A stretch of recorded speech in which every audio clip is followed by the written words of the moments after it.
Olá, seja muito bem-vindo ao programa do Conselho Federal da Ordem dos Advogados do Brasil. Veja os destaques de hoje. OAB luta no Congresso para garantir inserção da advocacia no Simples Nacional. Queremos agora trazer os profissionais liberais, ou seja, aqueles que têm profissão regulamentada, a exemplo dos advogados. Ordem combate restrição às prerrogativas e requer livre acesso de advogados a processos do TSE. É direito do advogado ter acesso aos autos de processos, independentemente de estar habilitado, de ter procuração nos autos. OAB e Itamaraty elaboram um guia prático de questões consulares para brasileiros no exterior. O papel da OAB na elaboração da cartilha é instruir os consulares que não podem entrar em contradição com as leis que estão em vigor. A advocacia brasileira participa do lançamento do Anuário da Justiça do Trabalho e ainda reportagem especial sobre o exame de ordem mostra mobilização da OAB no Congresso e conselhos de quem já passou para quem quer passar na prova. Eu acho que fazer uma boa faculdade é primordial, porque a prova da OAB são matérias que você vê no seu dia a dia da faculdade. Então não adianta fazer uma faculdade meia boca e tentar passar na OAB de primeira, você não vai conseguir. Você vê tudo isso e muito mais a partir de agora, aqui no programa OAB Nacional.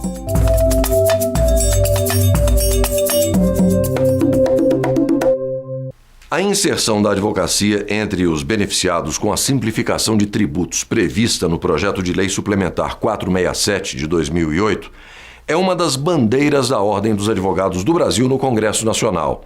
Incluir os advogados das categorias de prestação de serviços já passíveis de opção pelo Simples Nacional é um desejo antigo da OAB, uma vez que milhares de profissionais ainda se encontram na informalidade porque não tem um regramento jurídico que inclua a situação tributária dos advogados.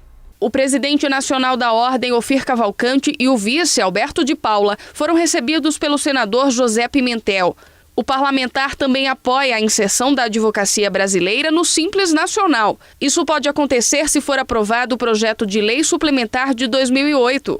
Ele inclui novas categorias profissionais entre as beneficiadas com a simplificação de tributos prevista no Simples, que unifica a arrecadação de contribuições e encargos devidos por micro e pequenas empresas brasileiras.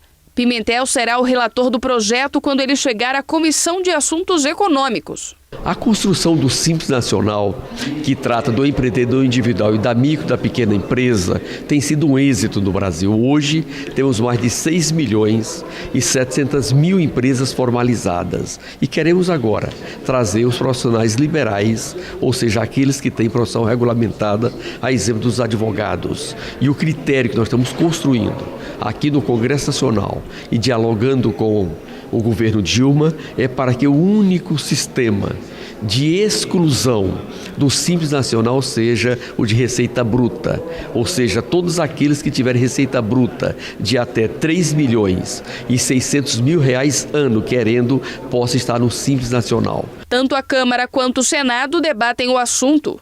Estamos com 2 grupos de trabalho, um deles aqui no Senado Federal e o outro na Câmara, construindo esse texto para que ele possa ser votado em dezembro deste ano. Aqui no Senado Federal, nós temos um conjunto de senadores que fazem parte da Frente Parlamentar Mista, da micro e da pequena empresa e da mesma forma na Câmara. E é neste fórum que nós fazemos esse debate. Ao mesmo tempo, estamos tendo reuniões regulares com o Ministério da Fazenda para que possamos ter um texto acordado para evitar qualquer veto. Desde a construção do Simples Nacional, lá em 2006, todos os anos nós damos um passo a mais no fortalecimento desse setor. E nesse 2012, o nosso olhar são para os profissionais liberais. O Simples é um desejo da advocacia brasileira há muito tempo. Nós temos milhares de advogados ainda na informalidade porque não tem a possibilidade de um regramento jurídico que assambarque as suas situações. E isso tem uma repercussão social muito grande, porque se ele está na informalidade, ele não assina a carteira da sua secretária, não assina a carteira do advogado que trabalha com ele. Enfim, o que se quer é trazer esse advogado para a formalidade, que ele possa ter um regime tributário que seja eficaz, que dê a ele condições de poder trabalhar trabalhar e de produzir, e ao lado disso também que permita à Ordem dos Advogados do Brasil estimular cada vez mais o advogado brasileiro a se reunir em sociedade de advogados de forma a termos uma organização melhor da profissão e também poder fazer o controle deontológico. Não é a primeira vez que a OAB busca o apoio de parlamentares que podem beneficiar a advocacia brasileira. Em junho, Ofir Cavalcante se encontrou com a senadora Ana Amélia, relatora do projeto na Comissão de Educação e Cultura. Ela prometeu empenho para que as sociedades de advogados estejam entre as beneficiadas com as modificações no Simples Nacional. Eu acolhi o pedido do presidente Ofir Cavalcante, acho que ela é justa, né, legítima, e vamos trabalhar no nosso relatório na comissão. No mês seguinte, o assunto foi novamente debatido.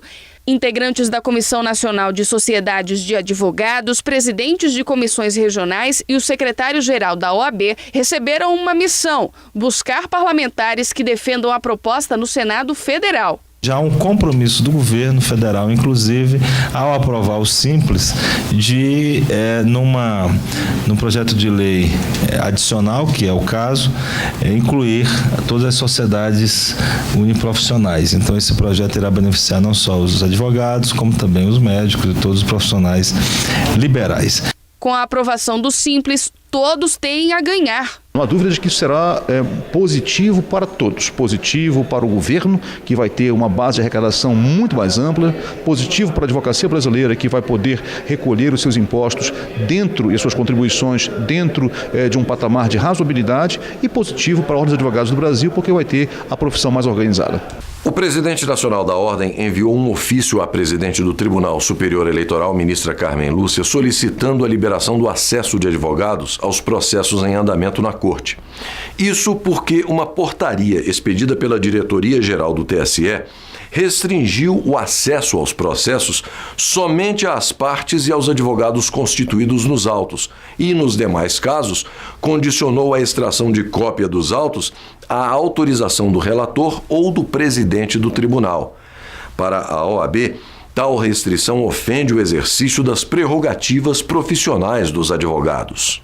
A portaria é expedida pela Diretoria-Geral do Tribunal Superior Eleitoral, que restringe o acesso aos processos somente às partes e aos advogados constituídos nos autos, gerou polêmica entre os profissionais. Essa proibição assinada pelo diretor-geral do TSE, Tribunal Superior Eleitoral, é um ato normativo ilegal, porque ele vai de encontro, vai contra a lei do Estatuto do Advogado, que é a Lei 8.906, onde o artigo 7º, inciso 13º, permite que os advogados tenham acesso a qualquer processo, seja no judiciário, seja na administração pública, seja arquivados ou não, sem procuração, e até tirar cópia e tomar apontamento. Então, é uma norma ilegal, tá? E vai também contra a súmula vinculante do Supremo Tribunal Federal, que permite e assegura a todos os advogados a prerrogativa de ter vista e acesso a processos de clientes,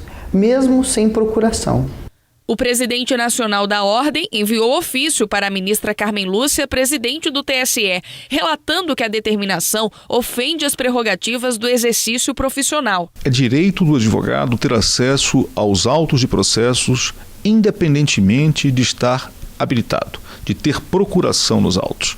Portanto, não pode vir uma norma inferior à lei federal que dá esse direito ao advogado e restringir esse direito do advogado. Isso é uma restrição ao exercício profissional e a Ordem não concorda com isso. Por isso, encaminhamos um ofício ao TSE, vamos nos reunir com a ministra presidente do TSE, a ministra Carmen Lúcia, com o objetivo de resolver essa questão em favor da advocacia brasileira, mas em favor do cidadão brasileiro, que não pode ter tolhida a sua defesa sob qualquer aspecto. A portaria do TSE também vai de encontro a recentes entendimentos do Conselho Nacional de Justiça. Essa questão já está extremamente debatida e decidida pelos tribunais. Isso certamente partiu de uma concepção burocrática de um servidor da Justiça Eleitoral que editou essa norma, que é uma norma que contraria a lei. O que a Ordem quer é a legalidade. Condicionar a extração de cópia dos autos à autorização do relator ou do presidente do tribunal inviabiliza o pleno exercício da advocacia. O advogado eleitoral e também conselheiro da OAB do Distrito Federal reitera que a plena atuação no caso requer o acesso aos autos. A premissa para ele dar qualquer consultoria, parecer, para ele atuar, ele precisa examinar o processo, examinar os documentos. Então, é uma prerrogativa inerente da atividade profissional. Então, sem essa prerrogativa, não tem como ele apresentar a solução para o seu cliente e nem ser contratado. E aí, dá seu parecer jurídico. Então, é uma norma totalmente legal, que a OAB já interviu, encaminhou ofício, estamos esperando o colegiado apreciar. E é uma norma tão ilegal, que afronta tão forte a Constituição e as normas, que é possível até entrar com mandado de segurança. E você vai ver depois do intervalo, representante da Ordem no Conselho Nacional do Ministério Público fala com a nossa equipe sobre a proposta de um plano de prevenção contra abusos nas eleições municipais deste ano. É daqui a pouco no programa OAB Nacional.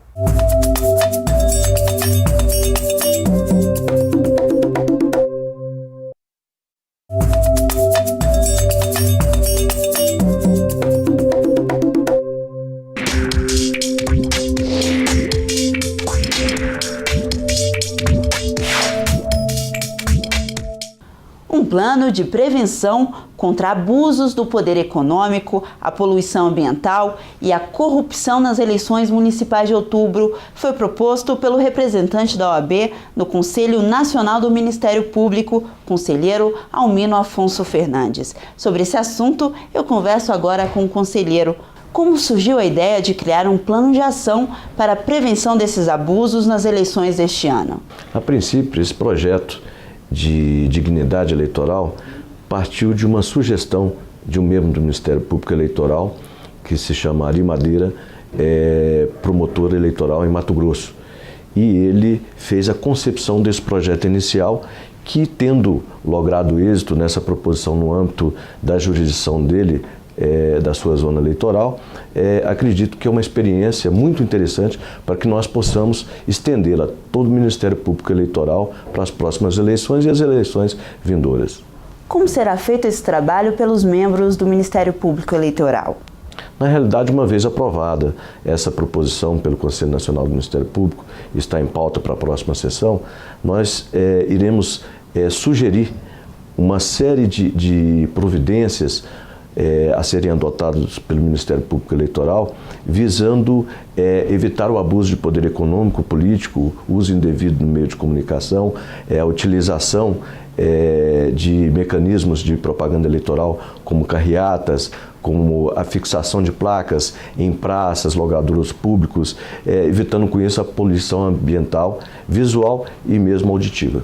Conselheiro, esse plano já foi desenvolvido em outro lugar e qual foi o resultado? Foi desenvolvido de forma extremamente positiva na zona eleitoral de Rondonópolis, que é uma cidade do interior de Mato Grosso. E a partir dali tivemos outras experiências em Minas Gerais, no Nordeste, salvo engano no estado da Bahia. Iniciativas desse gênero tiveram bastante sucesso, não no sentido de impor aos candidatos e aos partidos políticos a não prática de determinados atos, mas sobretudo o Ministério Público adotando uma postura proativa de, através de mecanismos extrajudiciais, promover a pacificação do processo eleitoral, induzindo os partidos políticos a subscreverem acordos que visem coibir essas práticas que são absolutamente deletérias ao regime eleitoral e, portanto, à própria democracia. Conselheiro, qual o apoio da OAB diante dessa proposta de prevenir os abusos nas eleições? Tive a oportunidade de ouvir a manifestação do presidente Ufir quando da apresentação dessa proposta perante o Conselho Nacional do Ministério Público, e o presidente Ufir disse que a Ordem dos Advogados do Brasil irá apoiar de forma intransigente essa proposta, porque, segundo o presidente da Ordem, o presidente Ufir, essa iniciativa veio ao encontro de tudo aquilo que a OAB vem tentando propagar nas eleições que se realizam. O que a OAB e o Conselho esperam caso essa proposta seja aprovada? Nós esperamos instar o Ministério Público Eleitoral brasileiro para que adote providências no sentido de mediar a relação entre os partidos políticos para evitar a ocorrência recorrente de abusos de poder econômico, político, utilização indevida do meio de comunicação, poluição ambiental consistente na proibição de práticas que venham ao encontro da sociedade e, portanto, dos eleitores, evitando não só que o eleitor tenha dignidade, permitindo que o eleitor tenha dignidade nas eleições, mas, sobretudo, evitando que o candidato também não seja vítima de um assédio por parte dos eleitores que, por vezes, vêm se recorrendo aos candidatos em busca de determinados benefícios. É um processo de campanha de conscientização social, é uma imersão do Ministério Público no processo eleitoral como um agente pacificador das demandas eleitorais.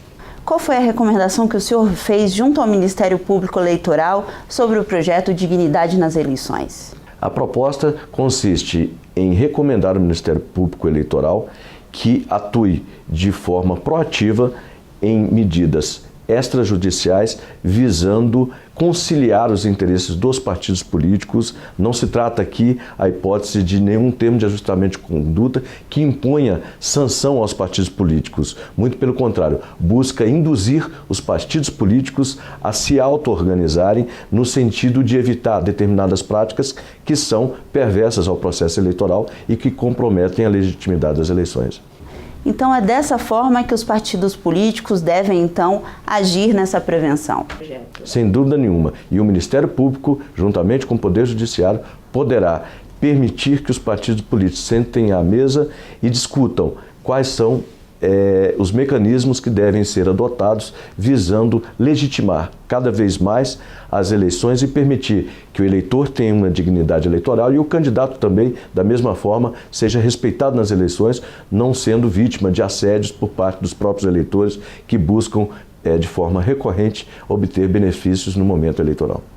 Para encerrarmos, então, conselheiro, quando que o Conselho deve examinar e deliberar sobre essa proposta? Na próxima sessão do dia 28, acredito que o voto vista será trazido pelo conselheiro Mário Bonsaga e poderemos, sem dúvida nenhuma, consolidar um projeto de grande envergadura republicana e social como instrumento de ação proativa do Ministério Público Eleitoral brasileiro. Conselheiro, muito obrigado pela entrevista do senhor. E tem mais alguma coisa que o senhor gostaria de ressaltar sobre esse assunto? Não, gostaria apenas de aproveitar a oportunidade e conclamar os demais operadores do direito, sobretudo as instituições representativas, como a Associação dos Magistrados, do Ministério Público, a CONAMP, a Ordem dos Advogados do Brasil, enfim, todas as pessoas envolvidas e engajadas nessa consolidação da República e, sobretudo, do Estado Democrático de Direito, que encampem também essa bandeira para um planejamento de dignidade eleitoral.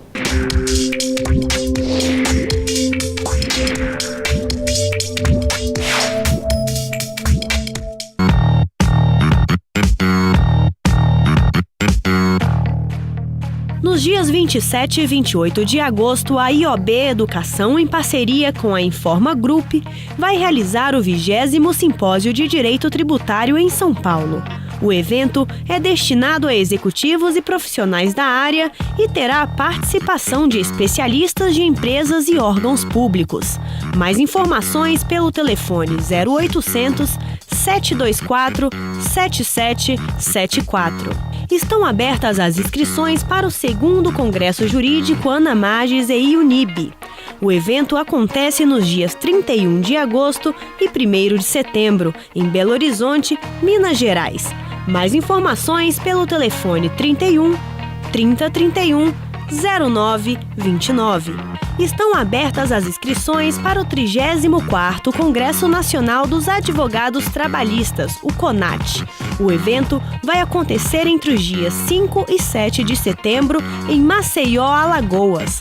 O tema desta edição será o trabalho como instrumento da dignidade da pessoa humana.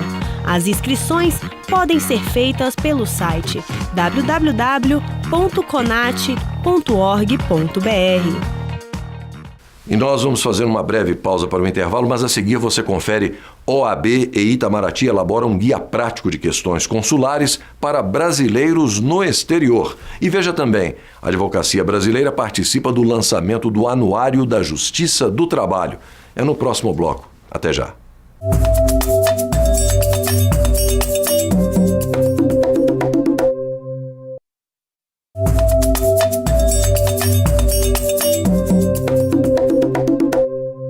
Contribuir para que os brasileiros residentes no exterior tenham todas as informações que precisarem a respeito de questões consulares. Essa é a finalidade da cartilha que está sendo elaborada pelo Ministério das Relações Exteriores, em parceria com a Comissão Nacional de Relações Internacionais do Conselho Federal da OAB. Atualmente, 3 milhões de brasileiros moram no exterior, pessoas que vão em busca de conhecimento e melhoria de vida. Eu resolvi ir para a Irlanda em busca de uma estabilidade, juntar um dinheiro e voltar para o Brasil, mas nesse período que eu fiquei de 3 anos, eu conheci uma nova língua, uma cultura diferente, né? O pessoal, uma educação bem disciplinada, né? Foi uma experiência que vai contar muito aí para eu seguir aqui no Brasil. Além das dificuldades em aprender uma nova língua e se adaptar a uma nova cultura, Lúcio teve um outro desafio pela frente: as dúvidas que a maioria dos brasileiros tem quando decide morar fora do país. Sobre documentação é complicado, porque geralmente o brasileiro ele não tem toda a informação e que ele, no consulado, os direitos, o que ele pode requerer, principalmente em épocas de eleição, tem muitas dúvidas. O brasileiro às vezes não sabe como justificar seu voto, às vezes uma carteira de motorista, muitos não sabem, mas quem tem a carteira brasileira pode ter uma internacional, ela vale em alguns países. Então, às vezes não são todos que sabem, né? É por isso que a OAB, em parceria com o Itamaraty, elaborou um guia prático de questões consulares para brasileiros que moram no exterior. A cartilha vai ajudar a esclarecer dúvidas como os registros, requisitos para a validade no Brasil de atos ou documentos expedidos no exterior, viagens de menores e serviços consulares em geral. O advogado brasileiro, ele tem um papel que é muito importante. Não é só um papel de atuação num processo judicial, não é só um papel ligado à justiça. O advogado brasileiro é solidário com o cidadão deste país. E através do seu saber jurídico, ele procura passar para esse cidadão esses conhecimentos e dar condições para que esse cidadão possa conhecer os seus direitos. Essa cartilha que está sendo concebida em conjunto com o Itamaraty tem um objetivo, que é de viabilizar para que o brasileiro que está no exterior ou o brasileiro que quer ir para o exterior conheça os seus direitos. Por isso, nós temos que nos congratular com a advocacia brasileira por ter prestado esse grande serviço para o cidadão brasileiro. O papel da OAB na elaboração da cartilha é instruir os consulares que não podem entrar em contradição com as leis que estão em vigor. Já o Itamaraty deve regulamentar as questões relacionadas às embaixadas e consulados. O guia está em fase de revisão e deve ser lançado até o final deste ano. A Ordem leva para a cartilha a sua experiência profissional, a experiência profissional do advogado que milita na área do direito internacional no dia a dia. Não fica uma cartilha acadêmica, fica uma cartilha de perguntas e respostas e é uma cartilha que é extremamente didática para o cidadão. A Ordem dos Advogados do Brasil esteve presente no lançamento do Anuário da Justiça do Trabalho. A publicação editada pela revista Consultor Jurídico, com o apoio do TST, é o primeiro grande levantamento sobre todos os tribunais regionais do trabalho existentes no país. Um retrato da Justiça do Trabalho no Brasil. Foi com essa frase que o vice-presidente da OAB, que participou do lançamento do primeiro Anuário da Justiça do Trabalho, e as demais autoridades presentes definiram o que é a publicação. A grande importância deste evento é que ele apresenta um trabalho que é um verdadeiro raio-x da Justiça do Trabalho. Isso faz com que o advogado tenha em suas mãos uma ferramenta importantíssima para conhecer melhor a Justiça do Trabalho e, fundamentalmente, para que ele possa conhecer o perfil daqueles que vão julgar os seus processos que tramitam perante a Justiça do Trabalho. Aí está a grande virtude desse anuário da Justiça do Trabalho, que, a exemplo de outros anuários, vem fazendo esse raio-x na Justiça. E essa ferramenta de trabalho de juízes, advogados, ministros, promotores e de todos os usuários da Justiça do Trabalho trouxe em sua primeira edição um perfil dos ministros, a atuação de cada tribunal e a prestação de contas de tudo o que tem sido realizado na Justiça do Trabalho. O advogado bem informado, ele tem um diferencial. O advogado, fundamentalmente, tem que reunir para a defesa dos interesses do seu cliente as informações técnicas, bem como as informações do perfil do tribunal que está submetido à causa e também dos julgadores. Penso que o anuário cumpre esse papel de apresentar ao advogado essas informações que podem definir, eventualmente, até uma postura processual do profissional. É a Justiça prestando contas à sociedade. É uma forma muito importante de a Justiça do Trabalho expor-se à sociedade, revelar visibilidade e assim demonstrar prestação de contas de sua atuação e, não menos importante, revelar preocupação com a transparência. Antes mesmo de assumir a função de ministro do Tribunal Superior do Trabalho, eu dizia que uma das minhas bandeiras era aproximar o Poder Judiciário da sociedade, né? É um reclame grande que existe em relação a essa aproximação.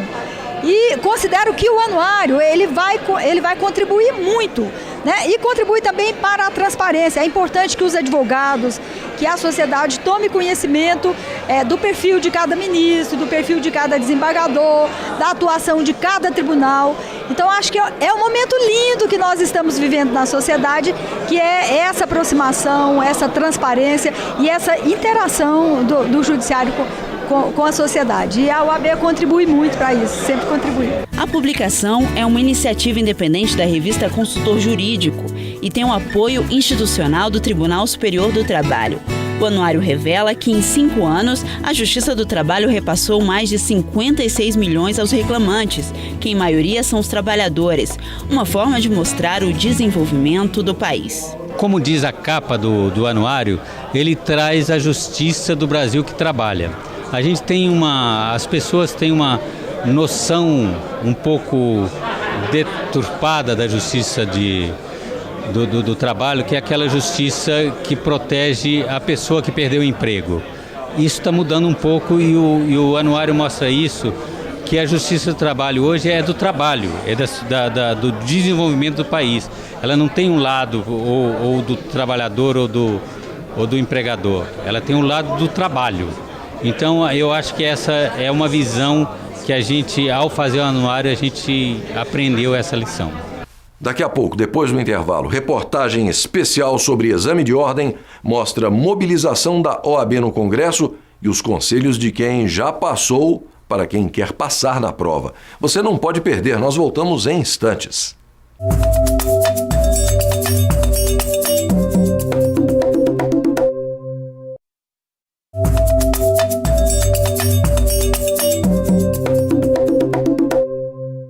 A manutenção da aplicação do exame de ordem como prova de proficiência para os bacharéis em direito que desejam ingressar nos quadros da advocacia já foi aprovada por ampla maioria no Senado Federal e agora está em discussão na Câmara dos Deputados. A OAB luta pela manutenção da prova em defesa da garantia dos direitos da sociedade. O 8º exame de ordem unificado está prestes a ser realizado. Veja agora uma reportagem especial com depoimentos de quem já foi aprovado em exames anteriores e conselhos para quem ainda irá fazer a prova. Para Camila, o interesse pelo direito surgiu no ensino médio, quando tinha afinidade com a área de humanas. Hoje, ela se orgulha de ter passado no exame da OAB antes mesmo de concluir o curso. A primeira oportunidade que eu vi que eu já estava incluída no 9º semestre, que eu já podia fazer então essa prova, eu já fiz para testar mesmo. Porque assim, não tinha pressão, não tinha obrigação de passar. Ninguém perguntava, passou? Então eu fiz para testar o meu conhecimento, para ver como que eu estava estudando, para ver como seria a dificuldade no futuro. Então eu não tinha tempo de, vou só então estudar só para a OAB. Então eu tinha monografia, eu tinha milhares de coisas para fazer e tive que conciliar esse tempo. Isso é muito difícil. Você tem que estudar matérias que você não está habituado a estudar. Então assim, é muita matéria. Mas vale a pena no final, né? E no futuro ela acredita que vai precisar muito da carteira de advogada. Por exemplo, nesse concurso que eu pretendo fazer, para defensoria, para AGU, como tem que advogar, precisa da carteirinha da OAB. Então não adianta nada eu passar no concurso e não ter a carteirinha da OAB. E também, se porventura aparecer uma boa oportunidade em algum escritório de advocacia, eu já tenho também a minha carteirinha e posso advogar. Ana também aproveitou o final do curso e o ritmo de estudo para prestar o exame. Assim como aconteceu com Camila, ela conseguiu passar, mas não foi fácil. A matéria, ela é extensa, então assim, eu não sabia o que poderia cair na prova, então eu tinha que saber tudo muito, porque eles poderiam cobrar qualquer coisa, qualquer assunto referente ao direito do trabalho, que foi a área que eu escolhi para fazer a minha segunda fase. Tem aqueles momentos que você tem que conciliar estudo de prova, com o estudo da OAB, com a sua monografia, que eu tive que entregar a parte dela. Então você acha que vai realmente perder o chão, mas ali a família está lá para dar apoio, para te incentivar, te colocar para frente, não deixar de desistir, porque se a gente pensa um pouquinho mais, dá vontade de jogar tudo pro alto e deixar para depois, mas aí você perde foco, você tá ali, tem que se aproveitar o momento, é um turbilhão, então vamos lá, tudo junto, batalhando. Eu queria tirar a OAB antes de me formar, para ter isso para mim. Olha, eu sou capaz, não é uma coisa impossível, eu estudei, me dediquei e agora eu consegui, a OAB é minha. A prova objetiva ou primeira fase do 8º exame da Ordem Unificado acontece no dia 9 de setembro. A subjetiva está marcada para 21 de outubro, ambas com 5 horas de duração. O professor de Direito Constitucional explica que a disciplina não é a principal, mas serve de base para outras matérias, principalmente as de direito público. Para ter um bom desempenho, o aluno precisa estar preparado e atualizado. Para que ele faça uma boa prova, é importante que ele esteja preparado não só com a legislação, que ele tenha uma boa doutrina e que ele tenha também uma boa atualização em jurisprudência, que são as decisões reiteradas dos tribunais. Então, um estudo completo, um estudo de base que o aluno faz para a OAB, ele vai incluir o que a gente chama de lei seca, que é a lei sem nenhuma observação. Vai incluir um estudo de uma doutrina e como ele tem um leque muito grande de matérias, ele provavelmente vai ter que estudar um livro por matéria, não tem tempo para estudar tanta doutrina, então ele escolhe uma boa doutrina, domina aquela doutrina, aquele livro doutrinário e também está sempre se atualizando por meio dos informativos, que é uma boa fonte de jurisprudência, em que ele vai saber como é que os tribunais, principalmente no caso do direito constitucional, como é que o Supremo Tribunal Federal está interpretando a Constituição. Mas a falta de atenção elimina muitos candidatos. Verificamos muitos erros formais, por exemplo, os alunos erram direcionamento da peça, direcionam a peça a um julgador que não é o devido. Acontece muito de trocar a peça, às vezes ele tinha que impetrar um habeas corpus e aí ele impetra um mandado de segurança. Esse erro é um erro fatal para a prova. Às vezes ele comete erros básicos, como por exemplo, de identificação da peça, que para o examinador pode levar à reprovação também, porque pode ser considerado como uma brecha para fraude. Então a gente treina desde esse aspecto bobo, olha, quando colocar uma informação, não coloca uma informação que permita identificar o candidato, que são coisas que muitas vezes ele nem vai ter que se preocupar no dia a dia, mas para a prova é um formalismo. Às vésperas de mais um exame, os bacharéis em Direito se preparam para a prova que já entrou no calendário de cursinhos e alunos. Mas o que parece definitivo ainda é discutido no Congresso Nacional, onde há diversos projetos sobre o tema. Alguns parlamentares defendem que apenas o diploma é suficiente para exercer a advocacia. Em encontro com o senador José Pimentel, o presidente nacional da Ordem, Ofir Cavalcante, e o vice, Alberto de Paula Machado, discutiram o assunto. Pimentel, que é vice-presidente da Comissão de Constituição e Justiça e integra de assuntos econômicos, defende a manutenção da prova. Eu quero registrar o trabalho que a nossa OAB faz junto aos interesses da categoria dos advogados, principalmente na proteção direto dessa atividade. E o exame da OAB é um exame decisivo, por isso Aqui do Senado Federal ele foi votado por ampla maioria, mantendo a exigência deste exame, e agora foi para a Câmara. Esperamos que a Câmara possa votar o quanto antes para dar tranquilidade a esse processo. É bom lembrar também que o Congresso Nacional aprovou em 2010 os exames para os contabilistas e tem sido um êxito ali, e na nossa OAB já é uma tradição. Eu mesmo participei dos exames da Ordem em 1985, quando terminei a faculdade de Direito, e de lá para cá conheço vários profissionais do direito que também fizeram, e todos elogiam essa forma de condução. É uma contribuição qualificada, seja porque o senador foi aprovado no exame de ordem e sabe da importância do exame de ordem para a defesa da sociedade, seja porque ele tem uma representatividade e uma credibilidade dentro do Congresso Nacional e da política brasileira, que é fundamental o tipo de depoimento que ele pode dar em apoio ao exame de ordem. Eu tenho certeza que o cidadão brasileiro, quando conhece a realidade do ensino jurídico do nosso país, quando conhece o porquê do papel dos advogados do Brasil em realizar esse exame de ordem para tentar cada vez mais qualificar o advogado brasileiro, certamente vai apoiar, como já vem apoiando, a manutenção do exame de ordem, que é essencial para a sociedade. Enquanto se discute o tema, os que querem exercer a advocacia se preparam para o próximo exame e sonham com a aprovação. Eu acho que fazer uma boa faculdade é, assim, primordial, porque a prova da OAB são matérias que você vê no seu dia a dia da faculdade. Então não adianta fazer uma faculdade meia boca e tentar passar na OAB de primeira, você não vai conseguir. As pessoas têm tanto medo de fazer e não dá certo que deixam de fazer. Tem que tentar. Só vai passar quem está tentando fazer. E estudem. Deixem assim, esqueçam tudo sem para fazer, estuda mesmo. Porque no final vai valer a pena esse sacrifício. Bem complicado, né? Conciliar faculdade, estágio e a OAB você estuda. Eu tenho namorado, noivo, né, agora. Então, assim, você quer encontrar, tá com ele todo o tempo. Às vezes tem programas de família e aí você tem que abdicar de tudo isso, porque como todo desafio na frente vale a pena, né? Então, assim, eu abri mão de muitas coisas justamente esperando isso, que no final fosse colher bons frutos. É um desafio, é uma etapa que eu acho essencial ser vencida, e eu dou força para todo mundo. Tem que estudar, gente, tem que estudar, estuda muito, se dedica, abre mão, que depois vai ser um sorriso gigante no rosto e que vai ter valido a pena cada sacrifício e cada momento. A gente vê que os alunos buscam muito, muitas vezes, fazer um curso rápido para a OAB, e aí tem uma reprovação, desanimam. Então, assim, o que a gente poderia dar como dica é que ele busque fazer um estudo de base. Muitas vezes eles saem da universidade afoitos, querendo fazer logo o primeiro exame. Se ele não se sentir preparado, se na casa ele fizer um exame anterior e verificar que não teve um bom desempenho, que vire para os parentes e fale: olha, segurem sua ansiedade, eu vou fazer um estudo definitivo. Nada de fazer tapa-buracos. Então, um estudo de base em que ele vai ter um caderno, um fichamento, eu acho às vezes muito mais importante do que sair desesperadamente fazendo um curso no prazo de 2 meses ou 3 meses até a prova, em que ele vai fingir que está aprendendo e às vezes não está suprindo algumas dificuldades, algumas brechas que nós sabemos que às vezes a faculdade deixa, não só no curso de Direito, mas em qualquer curso. E hoje nós ficamos por aqui, mas na semana que vem nós estaremos de volta com mais um programa OAB Nacional. Um abraço a todos e até o nosso próximo encontro.